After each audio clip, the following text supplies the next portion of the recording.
지난주 수요일부터요 사순절이 시작이 됐습니다. 사순절이라고 하는 것은 40일 동안 부활주일을 바로 앞둔 40일 동안 주일날만 다 빼고요 40일 동안 주님께서 우리를 위해서 고난 받으시고 그리고 십자가를 짊어지셨던 그 고난의 십자가를 우리가 묵상하면서 신앙생활이라고 하는 것은 주님 뒤따르는 거거든요. 바로 신앙생활이라고 하는 것은 제자의 길을 걸어가는 거거든요. 그렇기 때문에 예수님이 걸어가셨던 그 고난과 십자가의 길도 우리도 따라가야 되거든요. 제가 곧잘 우리 믿음의 식구들한테 그런 말씀을 드릴 때가 있어요. 우리가 예수님 때문에 누리는 복이 대단합니다. 영원한 하늘나라도 하나님께서 우리에게 은혜로 주셨고요.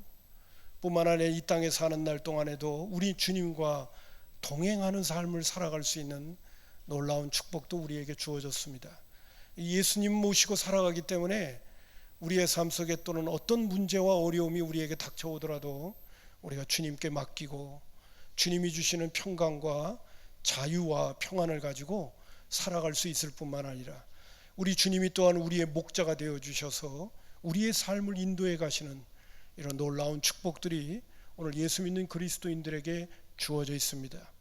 예수님이 가난하게 되심으로 인하여 우리는 부요도 우리 가운데 찾아오게 되어졌고요. 예수님께서 채찍에 맞으심으로 나는 또 질병을 이길 수 있는, 질병에서부터 고침을 받을 수 있는 은혜도 우리에게 주어지게 됐습니다. 또 예수님께서 이 땅에 오셔서 또 우리와 함께 하시면서 지혜와 거룩함과 의로움과 이런 부분들이 다 예수 믿는 그리스도인들에게 혜택으로 주어지게 되어졌어요. 믿지 않는 사람들이 예수 믿는 사람들이 예수 믿고 어떤 혜택과 유익을 얻으면서 살아가고 있는가를 진짜 안다면 제 개인적인 생각으로 과장되게 표현해서 그러려는지 몰라도 입을 딱 벌릴 것 같아요. 야, 세상을 살아가는데도 그렇게 살아가는 방법도 있냐? 그렇게 놀랍게 살아가는 방법도 있냐라고 우리에게 입을 벌리고 그 다음에 또 뭐라고 그러는지 아닙니까? 야, 어쩌면 너는 너만 예수 믿고 사냐? 그렇게 우리에게 따져 묻지 않을까 하는 그런 생각을 가져봅니다. 근데 우리가 예수님 믿어서 우리가 누리는 혜택뿐만 아니라 유익은 그것이 성경에서는 그것이 전부라고 얘기하지는 않아요. 복음이라고 하는 것은 예수님 자신을 가리키는데 우리가 예수를 믿음으로 인하여 예수님 때문에 누리는 엄청난 혜택이 주어질 뿐만이 아니라 주님께로부터 우리가 누리게 되어지는 그 혜택을 가지고 우리는 예수님이 걸어가셨던 그 길을 따라가야 돼요. 할렐루야. 그래서 예수 믿는 그리스도인의 삶은 혜택만 누리는 삶이 아니라 그 혜택을 예수님께서 자기 중심이 아니라 타인 중심으로 사셨던 것처럼 우리도 타인 중심으로 살면서 주님께서 우리에게 주시는 그 눈에 보이는 것 또 눈에 보이지 않는 그 혜택을 가지고 다른 사람들에게 나누고 베풀고 주면서 살게끔 되어져 있는 거예요. 아멘입니다. 이것이 100% 복음이에요. 주님께서 우리가 누리고 있는 것뿐만 아니라 그것을 다른 사람에게 주면서 사는 삶. 그래서 예수님께서 한 알의 밀이 땅에 떨어져 죽지 아니하면 한 알 그대로 있다고 하면서 예수님 자신이 먼저 한 알의 밀로 고난과 십자가의 길을 걸어가시죠. 근데 한 알의 밀이라고 하는 것이 예수님에게만 적용되는 것이 아니라 오늘 예수 믿고 구원받은 하나님의 자녀가 된 저와 여러분이 예수님의 뒤를 따르면서 저와 여러분들도 한 알의 밀이 돼야 되는 거예요. 이 한 알의 밀이 되어지는 데까지 가야 이게 복음의 능력을 100% 누리기도 하고 그것을 발산하면서 살아가는 그리스도인이라고 하는 것입니다. 그래서 바울 사도가 디모데에게 편지를 보낼 때요, 정말 아들과 같은 영적인 아들 아니에요? 그에게 편지를 보낼 때 이런 말도 했어요. 한 알의 밀이 되려면 거기는 고난이 따라오고 때로는 십자가가 주어지거든요. 그래서 디모데에게 이런 얘기를 합니다. 복음과 함께 고난을 받으라. 이런 말씀도 하셔요. 예수님께서 많은 무리들이 예수님을 따를 적에 누가복음 14장 25절에서는 그런 말씀을 해요. 나를 따라 오려거든 부모나 처자나 형제를 버려야 된다는 표현까지 쓰셔요. 이 말은 또 다른 말로 자기를 부인하고 자기도 사랑하면 안 된대요. 하나님보다 자기를 더 사랑하면 안 된대요. 자기를 부인하고 그 다음에 자기 십자가를 짊어지고 나를 따르지 아니하면 능히 내 제자가 될 수 없다고 예수님 말씀하시면서 주님의 뒤를 따르려면 각오와 결단을 분명히 해야 된다는 얘기도 예수님께서 하셨던 것을 볼 수가 있어요. 오늘 본문 말씀 가운데 51절에 보면 예수님께서 이제 승천하실 기약이 찼기 때문에 예루살렘을 향하여 굳게 결심하셨다고 하는 말씀이 나와요. 예루살렘으로 올라가시기 위하여 굳게 결심하셨다.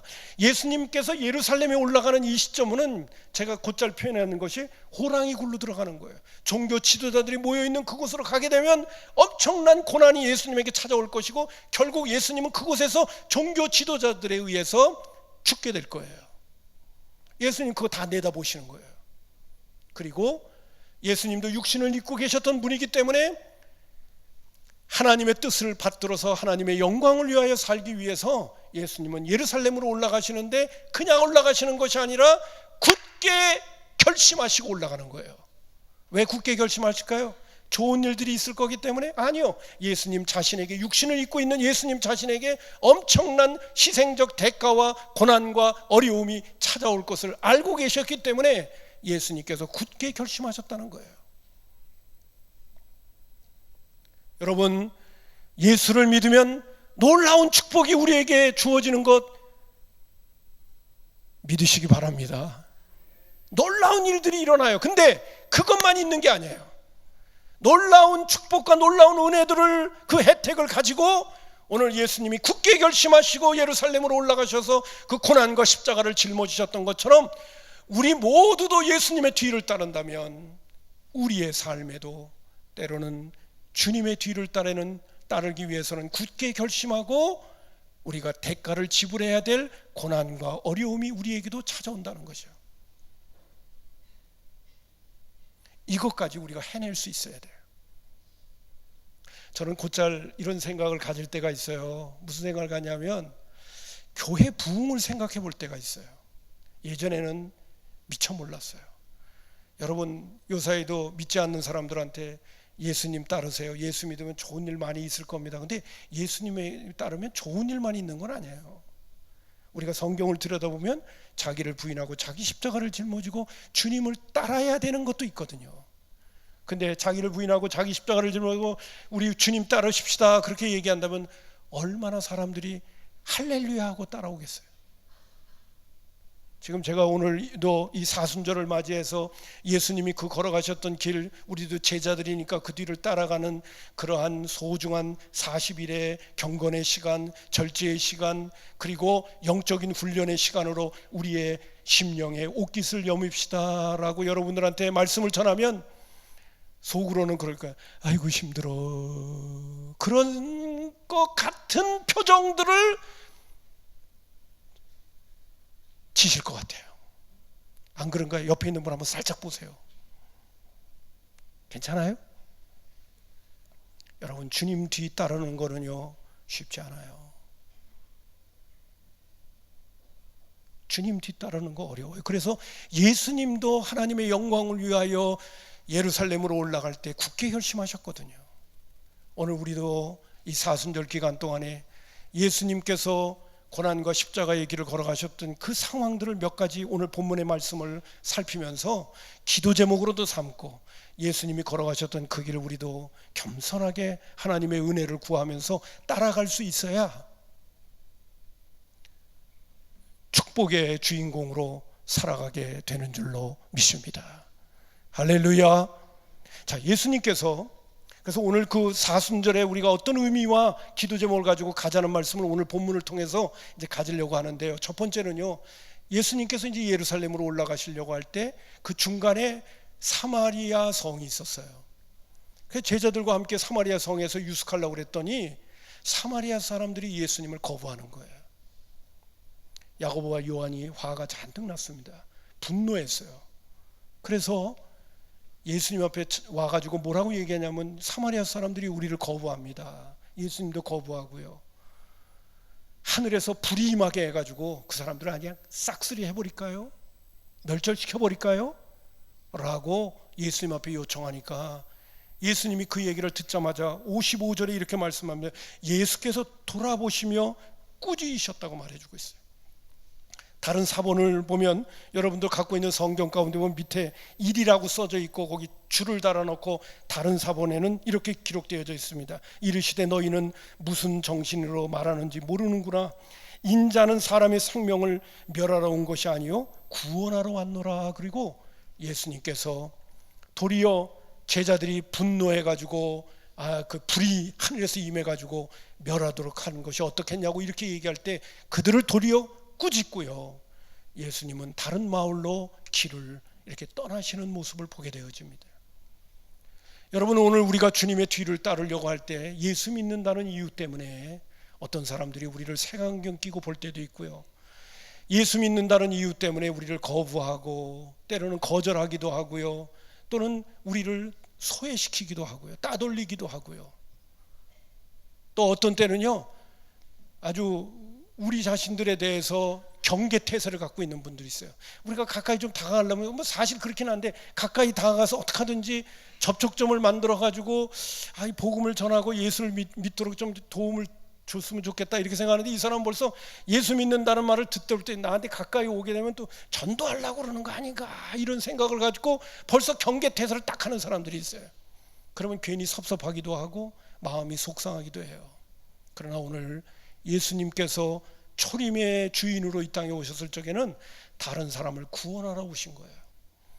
우리 주변에 있는 사람들 그들이 몰라서 그러는 거지 정말 예수님이 누구인가를 알게 되면 너무너무 좋아할 수밖에 없는데 몰라서 그러니까 우리는 오늘 예수님과 같은 그런 마음을 가지고 너그러운 마음과 열린 마음을 가지고 도리어 그렇게 태도를 취하고 반응하는 사람에 대해서 우리는 불쌍히 여기는 마음을 가지고 기도해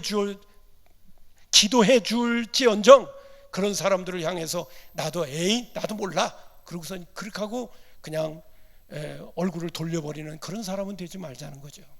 우리가 온유한 마음을 가지고 오늘도 예수님의 마음을 가지고 그런 사람들을 너그럽게 대할 줄 아는 그런 태도가 우리에게 있어야 하겠다는 것입니다. 아멘. 제가 오늘 이 말씀을 드릴 때 아마 어떤 사람의 얼굴이 탁 떠오를지도 모르겠어요. 그런 삶에 대해서 내가 경계태세도 갖고 있고 마음에 악감정을 갖고 있는 그런 분이 있다고 한다면 그거 다 풀어내세요. 몰라서 그러려니 그렇게 생각을 하고 너그러운 마음을 가지고 도리어 기도해주고 그리고 한 번 더 사랑을 가지고 다가갈 수 있는 그런 믿음의 식구들 될 수 있기를 주님의 이름으로 축복합니다. 온유한 사람이 될 필요가 있다는 거죠. 자, 그리고 예수님께서 길을 가시는데 오늘 57절에 있는 말씀 가운데 보니까 어떤 사람이 예수님 앞에 나와가지고요 주님의 뒤를 따르겠다는 거예요. 자원하는 마음으로 따르겠다는 거예요. 예수님께서 그 말씀을 듣자마자요 예수님은 그 사람의 속까지 다 살폈던 것 같아요. 58절에 뭐라고 말씀하시냐면 여우도 굴이 있고 공중의 새도 집이 있으되 인자는 머리 둘 곳이 없다고 얘기하시는 거예요. 지금 예수님을 따르겠다고 하는 사람은 예수님을 통해서 뭔가 세상적으로 인간적으로 기대감을 잔뜩 가졌던 것 같아요. 예수님 따라가면 능력도 행하고 기적도 행하고 역사도 이루니까 예수님의 제자들처럼 나도 한몫하겠지, 또 높은 지위도 얻겠지, 뭐 이런 기대를 갖고 있었을런지 몰라요. 근데 예수님 가만히 보니까 그런 마음을 가지고 주님 따라서는 안 되겠거든요. 그래서 예수님 뭐라고 하냐면 여우도 굴이 있고 뿐만 아니라 공중에 나는 새도 깃들을 고 집이 있을지 모르는데 인자는 머리 둘 곳도 없다고 그랬어요. 여러분, 예수님이 이런 말씀할 때 나는 나그네와 같고 행인과 같다는 얘기를 하는 거죠. 여러분, 집 없이 사는 사람의 그 서러움도 아시잖아요. 집 없이 살아가는 사람의 나그네의 삶의 그 힘들고 어려움들도 여러분 아시잖아요. 예수님 오늘 자기를 따르겠다고 하는 어떤 한 사람을 향해서 뭐라 하냐면 내 뒤를 따르는 것은 쉬운 길이 아니라는 거예요. 어렵고 힘든 길이라는 거예요. 네가 생각하는 것처럼 인간적으로 세상적으로 누리는 그런 어떤 기대감 속에 있는 그 길이 주님 따르는 길이 아니라는 거예요. 때로는 힘들고 어려운 일이 너의 앞에 놓여질 수밖에 없다. 왜냐하면 나는 머리 둘 곳도 없기 때문에. 여러분, 다시 한번 강조합니다. 주님의 뒤를 따른다는 거 쉬운 일이 아님을 아시고요, 예수님께서 굳게 결심하시고 예루살렘을 향하여 길을 떠나셨던 것처럼 오늘도 우리가 믿음의 길, 신앙의 길을 떠날 적에는 예수님과 같이 굳게 결심하는 태도가 우리에게 있어야 되는 줄로 믿습니다. 여러분, 신앙생활하면서 아직도 반신반의하고요, 또 뿐만 아니라 머뭇머뭇거리는 그런 신앙 태도를 갖고 있다든지, 아니면 주님을 바라볼 적에 인간적으로 세상적으로만 바라보시면 안 돼요. 주님의 뒤를 따를 때는 반드시 거기는 희생적인 대가도 주어지고요, 주님의 뒤를 따를 적에는 우리에게 때로는 뭔가 손해봐야 될 그런 일도 생기게 되어지고 문제도 생기고 어려움도 생길 수가 있다는 것입니다. 그러나 주님 뒤를 따라가는 그 길은 진리의 길이고 생명의 길이고 영원한 하늘나라까지 가는 길이기 때문에, 그리고 내가 주님의 뒤를 따르게 되면 나도 유익할 뿐만 아니라, 신앙생활은 나 혼자 유익하라고 하는 게 아니거든요. 내 주변에 있는 사람들을 유익되게 하기 위해서 또 우리는 믿음의 길을 걷는 거거든요. 주님, 제가 늘 말씀드립니다만, 강대상에서 외칩니다만, 주님이 이 땅에서 사실 적에 예수님은 자신을 위하여 사신 적이 없어요. 예수님은 타인을 위하여 살았고 이웃을 위하여 살았고 인류를 위하여 자기의 생명까지도 내어주면서 사셨던 그 길을 우리가 따라가는 길이기 때문에 우리는 우리의 마음속에 각오를 단단히 하고 따라가야 되는 줄로 믿습니다. 아멘입니다. 근데 여러분, 잊지 마세요. 바울사도도 그런 말을 했어요. 주는 자가 받는 자보다 복되다고 그랬어요. 우리는 이것을 예수님의 뒤를 따르면서 터득해야 돼요. 여러분, 주님 때문에 우리가 누리는 것도 복이에요. 큰 복이에요. 그러나 더 중요한 건 뭐냐면, 주님 때문에 내가 누리는 복을 가지고 다른 사람들을 향해서 나눌 수 있을 때 그 사람은 더 큰 축복을 누리게 되는 거예요. 아무쪼록 그런 주인공들이 다 될 수 있기를 주님의 이름으로 축복합니다. 그 길을 걷기 위해서는 때로는 희생과 어려움과 고난과 자기를 부인하고 자기 십자가를 짊어져야 되는 그러한 때와 시기와 여건이 우리에게 주어지기도 한다는 것을 마음속에 각오를 갖고 가야 된다는 것이죠. 여러분, 사순절 기간 동안에 이런 부분들을 묵상하면서 우리의 믿음이 좀 더 성숙할 수 있는 기회가 되기를 주님의 이름으로 축복합니다. 하나님께서 놀라운 은혜로 다가오실 겁니다. 예수님을 자원하는 마음으로 따르겠다는 사람이 있는가 하면, 예수님이 어떤 한 사람을 보고는 구체적으로 나를 따르라고 요청하십니다.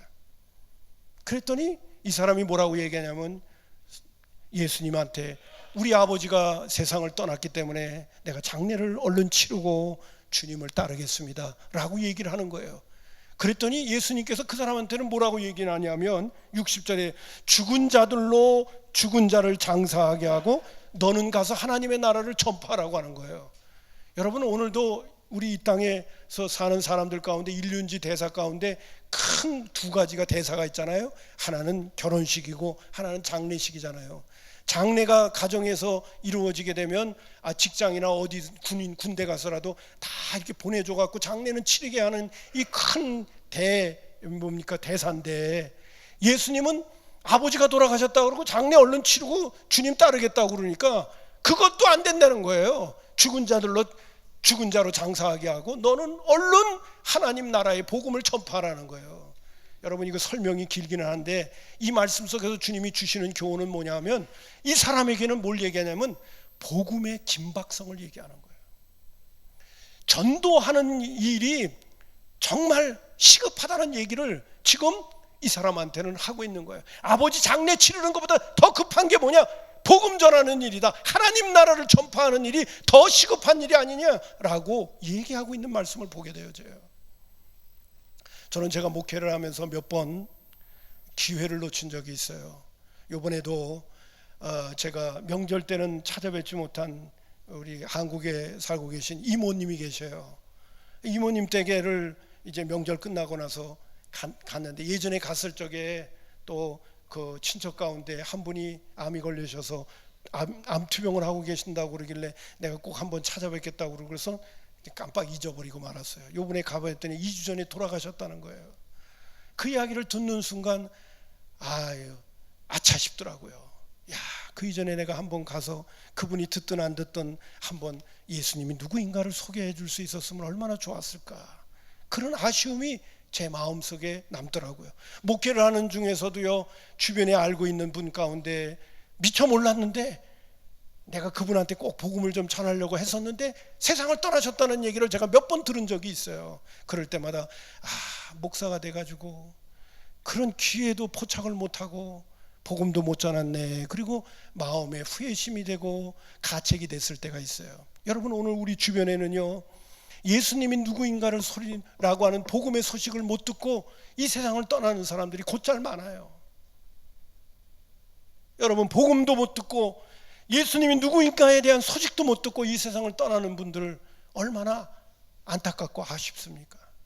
그 어떤 것보다 시급한 것이, 이제 듣든지 아니 듣든지 나는 전할 수 있는 기회가 있었을 적에는 또 전할 수 있는 기회가 없더라도 어떻게 하든지 복음을 전해서 그가 어떤 반응을 보이든지 그거는 그에게 이제 딸린 거고, 나는 나에게 주어진 그 기회를 놓치지 않아야 되는데 말이에요. 그럴 때가 우리 가운데 있어요. 제가 목회를 하면서도 몇 번 손에 꼽아줘요. 야, 이때 때를 놓쳤네. 이럴 때가 있어요. 여러분들에게도 제가 이 말씀을 드리는 사람, 아무 개가 딱 눈에 생각이 나는 분이 있으면요, 절대로 기회를 놓치지 마세요. 그분이 가서 얼마나 고집이 세든 그것도 자기 나름대로 그런 생각을 갖든 간에 듣든지 안 듣든지 간에 예수님이 누구인가를 전해야 돼요. 아멘입니다. 그분이 생각나는 분들이 있다면 이제는 그분 놓치지 마세요. 꼭 복음을 전하세요. 복음은 예수님이거든요. 예수님이 왜 이 땅에 오셨으며, 그분이 왜 십자가에 못 박혀 죽으셨으며, 그분이 부활하신 거에 대한 것을 전하는 거예요. 그게 복음이거든요. 오늘 예수님은 한 제자를 향해서는 아버지가 세상을 떠나서 장례 치르려고 하는데도 너는 죽은 자에게 그걸 맡기고 너는 하나님의 나라를 선포하라고 하면서 복음의 긴박성을 얘기하고 있어요. 여러분, 바울 사도가 디모데에게 편지를 보낼 적에도요, 복음, 이 전도하는 일은 때를 얻든지 못 얻든지 힘쓰라고 얘기했어요. 이거는요, 전도라고 하는 거는 그만큼 긴박하다는 거예요. 시급하다는 거예요. 저는 오늘 이 말씀을 준비하면서요, 다시 한번 마음속에 생각했어요. 기회가 오겠지, 때가 오겠지, 이런 안일함과 또는 태만한 태도는 버려야 되겠구나. 늘 복음 전하는 일과 예수님을 다른 사람에게 소개하는 일은 좀 무식해 보일지 몰라도 이 사람이 예수님이 누구인가를 모르고 있다면 그냥 그 사람이 어떤 반응을 보이든지 간에 전하고 볼 수 있는 그런 기회를 놓치지 않는 하나님의 사람들이 될 수 있기를 주님의 이름으로 축복합니다. 이게 예수 믿는 사람들이에요. 이거 놓치면 안 돼요. 에스겔서에 있는 말씀 가운데 보게 되면 에스겔 선지자에게 주셨던 말씀 가운데 그런 말씀이 있어요. 어떤 사람이 파수꾼에 대한 얘기를 하다가 그런 말씀도 나오잖아요. 어떤 사람이 파수꾼의 역할을 잘 감당해야 되고, 어떤 사람이 죄를 저질렀는데 그 죄에 대한 거를 기적을 해줘야 되는데 안 해줬다 그러면 그 핏값을 얘기 안 해준 사람한테 찾겠다는 거예요. 얘기를 해줬으면 그 다음에 반응은 그 사람에게 딸려 있으니까 그 사람이 나중에 책임질 거고, 말한 사람은 책임이 면하게 된다. 그런 말씀을 에스겔 선지자를 통해서 하시는 것을 볼 수가 있어요. 저도 아마 주님 앞에 가는 그날, 너 그때 너 너무 안일한 거 아니었냐, 너 나태한 거 아니었냐 라는 책망을 몇 번은 듣지 않을까 하는 생각이 들어요.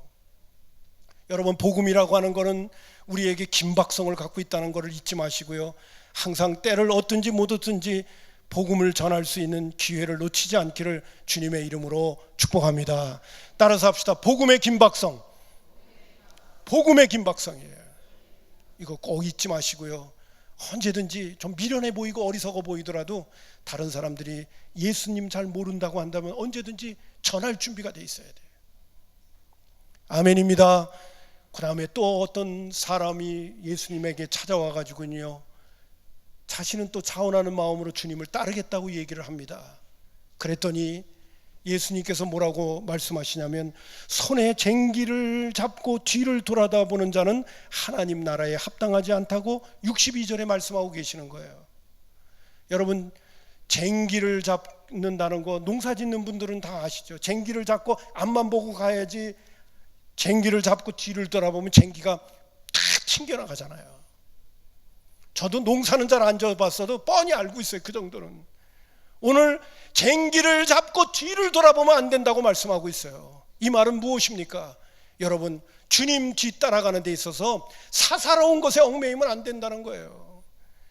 좌로나 우로나 치우치면 안 된다는 거예요. 주님만 바라보고 갈 수 있는 그런 집중력이 있어야 되고, 목표점이 분명해서 표대를 향하여 나아갈 수 있는 그런 태도가 우리 가운데 있어야 하나님 나라에 합당하지, 주님 따라간다고 하면서 기웃기웃 여기도 쳐다보고 저기도 쳐다보고 뒤로도 돌아보고 이런 걱정 저런 염려 이런 것 뭐 사람들이 다 간섭하는 거 이것저것 다 간섭하면서 그러면서 주님 따라가려고 하면 주님 따라가기가 어렵다는 거예요. 혹시 믿음의 식구들 가운데 오늘도 주님의 뒤를 따른다고 하면서도 사사로운 세상의 일들에 너무 마음이 빼앗겨서 살아가고 있는 분들이 계십니까? 그렇다고 한다면 우리가 우리의 삶의 자리들을 좀 정리할 필요가 있다는 것을 오늘 이 사순절을 통해서 다시 한번 우리의 자신들을 살필 수 있는 기회가 됐으면 참 좋겠습니다. 할렐루야. 바울 사도는 디모데에게 편지할 때 그런 얘기를 했어요. 오늘 예수 믿는 사람은 마치 군인과 같다고도 얘기했어요. 군인과 같은 사람은 사사로운 일에 얽매이지 않는다고 그랬어요. 그리고 군인 정신을 가지고 앞만 보고 가야 된다라고 하는 그러한 말씀을 해주고 계시는 것을 보게 됩니다. 오늘 나의 신앙은 지금 어떤 상태 속에 있습니까? 정말 주님 바라보고 가고 있습니까? 좌로나 우로나 치우치지 않고 사사로운 것에 얽매이지 아니하고 주님이 오늘도 나를 따르라고 할 때 자기를 부인하고 자기 십자가를 짊어지고 가야 되겠다는 그런 마음의 옷깃을 여미고 각오를 가지고 가려고 하는 그런 정신이 저와 여러분 마음속에 정말 있습니까? 이게 없다면 주님 따라가는데 문제가 된다는 사실을 우리 모두가 아셔야 돼요.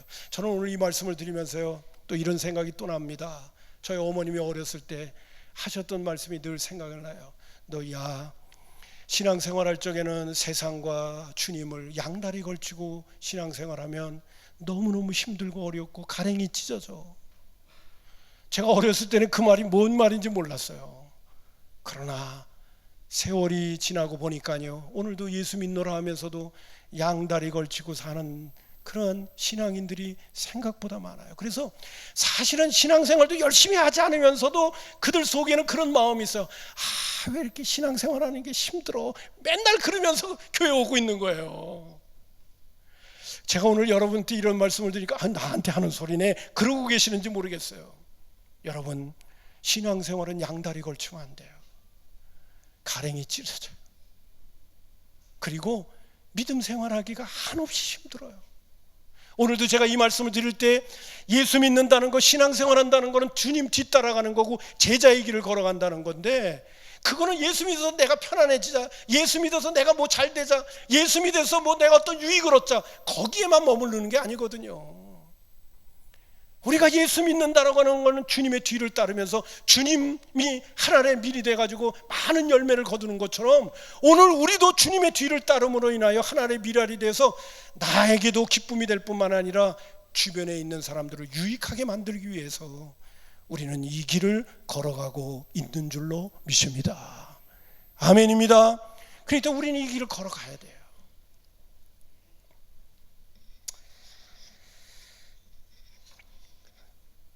어제 제가 이제 사도반 하나님을 경험하는 삶 이제 마무리를 짓게 되는데, 이제 어젯밤에 제가 책을 이제 다 마지막 12과 단원을 읽는 중에 예전에도 읽었는데요, 그 한 예화가 내 마음속에 와 닿더라고요.